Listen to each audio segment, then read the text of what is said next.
ओम नमः शिवाय। हर हर महादेव। मित्रों, आप सभी का सनातन धर्मसार चैनल में बहुत बहुत स्वागत है। मित्रों, आज मातृनवमी है। मातृनवमी प्रत्येक वर्ष अश्विन माह के कृष्ण पक्ष की नवमी तिथि को पड़ता है। इस वर्ष 2023 में मातृनवमी 7 अक्टूबर को पड़ रहा है।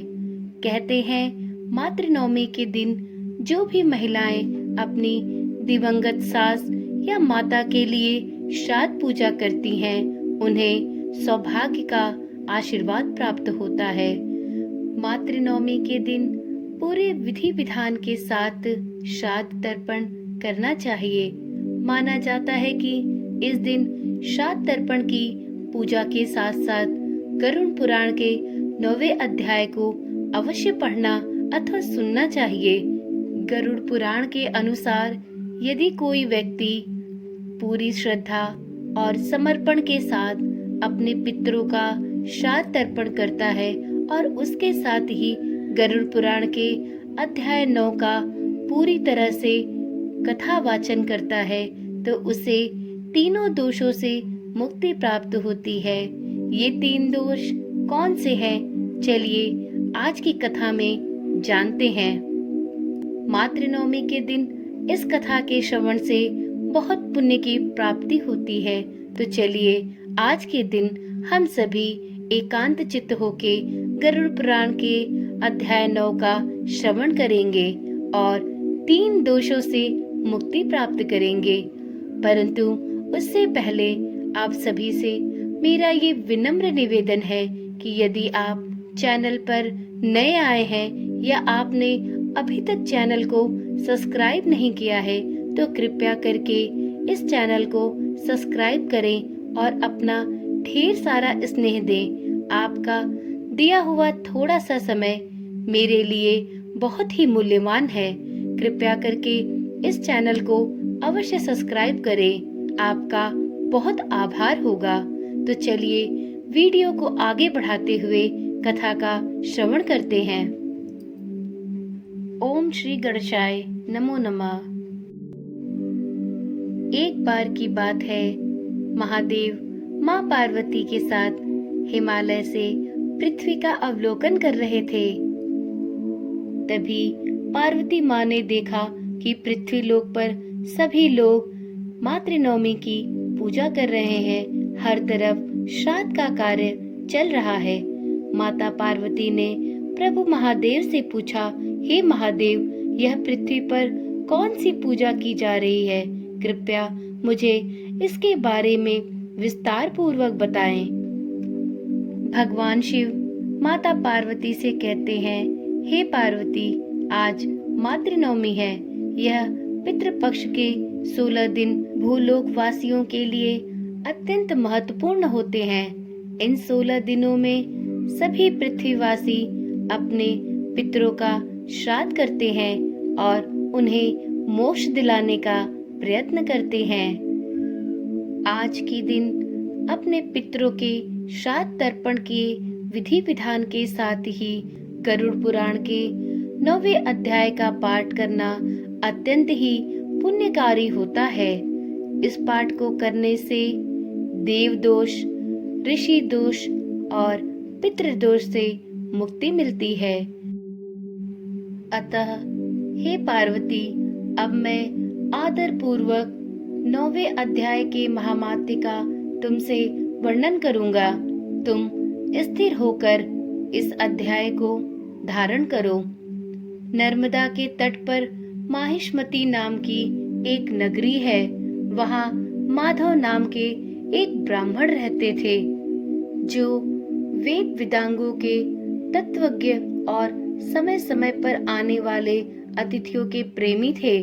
उन्होंने विद्या के द्वारा बहुत धन अर्जित कर एक महान यज्ञ का अनुष्ठान आरंभ किया।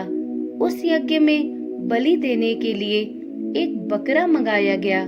जब उसके शरीर की पूजा हो गई, तब सबको आश्चर्य में डालते हुए उस बकरे ने हंसकर उच्च स्वर में कहा, हे ब्राह्मण, इन बहुत से यज्ञों द्वारा क्या लाभ है? इनका फल तो नष्ट हो जाने वाला तथा ये जन्म, जरा और मृत्यु के भी कारण है। यह सब करने पर भी मेरी जो वर्तमान दशा है, इसे देख लो। बकरे के इस अत्यंत कौतूहलजनक वचन को सुनकर यज्ञ मंडप में आने वाले सभी लोग बहुत ही विस्मित हुए। तब वे यजमान ब्राह्मण हाथ जोड़कर अपलक नेत्रों से देखते हुए बकरे को प्रणाम करके आदर के साथ पूछने लगे। ब्राह्मण बोले, आप किस जाति के थे? आपका स्वभाव और आचरण कैसा था तथा जिस कर्म से आपको बकरे की योनि प्राप्त हुई, कृपया करके आप यह सब मुझे बताइए। बकरा बोला, हे ब्राह्मण, मैं पूर्व जन्म में ब्राह्मणों के अत्यंत निर्मल कुल में उत्पन्न हुआ था। समस्त यज्ञों का अनुष्ठान करने वाला और वेद विद्या में प्रवीण था। एक दिन मेरी स्त्री ने भगवती दुर्गा की भक्ति से विनम्र होकर अपने बालक के रोग की शांति के लिए बलि देने के निमित्त मुझसे एक बकरा मंगवाया। तत्पश्चात जब चंडिका के मंदिर में वह बकरा मारा जाने लगा, उस समय उसकी माता ने मुझे श्राप दिया। ओ ब्राह्मणों में नीच, पापी, तू मेरे बच्चे का वध करना चाहता है, इसलिए तू भी बकरे की योनि में जन्म लेगा। ये मेरा श्राप है। द्विजश्रेष्ठ, तब कालवश मृत्यु को प्राप्त होकर मैं बकरा हुआ। यद्यपि मैं पशु योनि में पड़ा हूँ, तो भी मुझे अपने पूर्व जन्मों का सभी स्मरण बना हुआ है।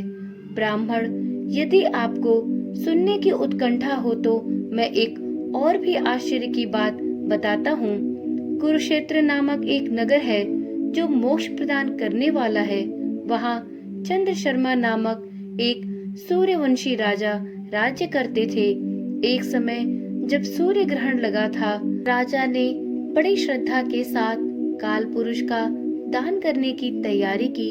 उन्होंने वेद वेदांगों के पारगामी एक विद्वान ब्राह्मण को बुलाया और पुरोहित के साथ वे तीर्थ के पावन जल से स्नान करने को चले और 2 वस्त्र धारण किए।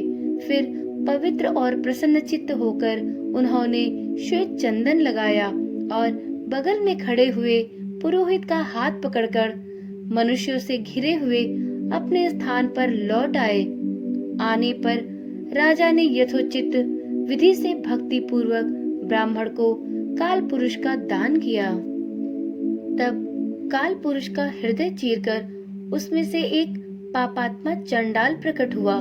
फिर थोड़ी देर के बाद निंदा भी चांडालिका का रूप धारण करके काल पुरुष के शरीर से निकली और ब्राह्मण के पास आ गई।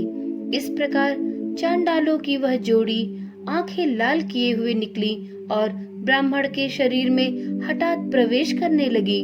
ब्राह्मण मन ही मन गीता के 9वें अध्याय का जप करते थे और राजा वहीं चुपचाप खड़े होकर यह सब बड़े ही कौतूहल से देखने लगे। ब्राह्मण के अंतःकरण में भगवान गोविंद शयन करते थे। वे उन्हीं का ध्यान करने लगे। ब्राह्मण ने जब गीता के 9वें अध्याय का जप करते हुए अपने भगवान का ध्यान किया, उस समय गीता के अक्षरों से प्रकट हुए विष्णु दूतों द्वारा पीड़ित होकर वे दोनों चांडाल भाग गए। उनका उद्योग निष्फल हो गया। इस प्रकार इस घटना को प्रत्यक्ष रूप में देखकर राजा के नेत्र आश्चर्य से भर गए। उन्होंने ब्राह्मण से पूछा, हे विप्रो, इस भयंकर आपत्ति को आपने कैसे पार किया? आप किस मंत्र का जप तथा किस देवता का स्मरण कर रहे थे? वह पुरुष तथा स्त्री कौन थी? वे दोनों कैसे उपस्थित हुए? फिर वे कैसे शांत हो गए? कृपया करके यह सब मुझे बताइए। ब्राह्मण ने कहा, हे राजन, चांडाल का रूप धारण करके भयंकर पाप ही प्रकट हुआ था तथा वह स्त्री निंदा की साक्षात मूर्ति थी। मैं इन दोनों को ऐसा ही समझता हूँ। उस समय मैं गीता के 9वें अध्याय के मंत्रों की माला जपता था। उसी का महामात्य है कि सारा संकट दूर हो गया। हे महीपते, मैं नित्य ही गीता के 9वें अध्याय का जप करता हूँ। उसी के प्रभाव से ग्रह जनित आपत्तियों के पार हो सका हूँ। यह सुनकर राजा ने उसी ब्राह्मण से गीता के 9वें अध्याय का अभ्यास किया। फिर वे दोनों ही परम शांति अर्थात मोक्ष को प्राप्त हो गए। यह कथा सुनकर ब्राह्मण ने बकरे को बंधन से मुक्त कर दिया और गीता के 9वें अध्याय के अभ्यास से परम गति को प्राप्त हुआ। हे उमापते, जिस तरह ब्राह्मण को गीता के ज्ञान से मोक्ष की प्राप्ति हुई और जिस प्रकार राजा ने भी इस ज्ञान को अर्जित करके मोक्ष को प्राप्त किया, उसी प्रकार सभी को मोक्ष की प्राप्ति हो। सभी अपने सुकर्मों से अपने जीवन को सफल बनाएं। यही उम्मीद और आशा के साथ इस कथा को समाप्त करती हूँ।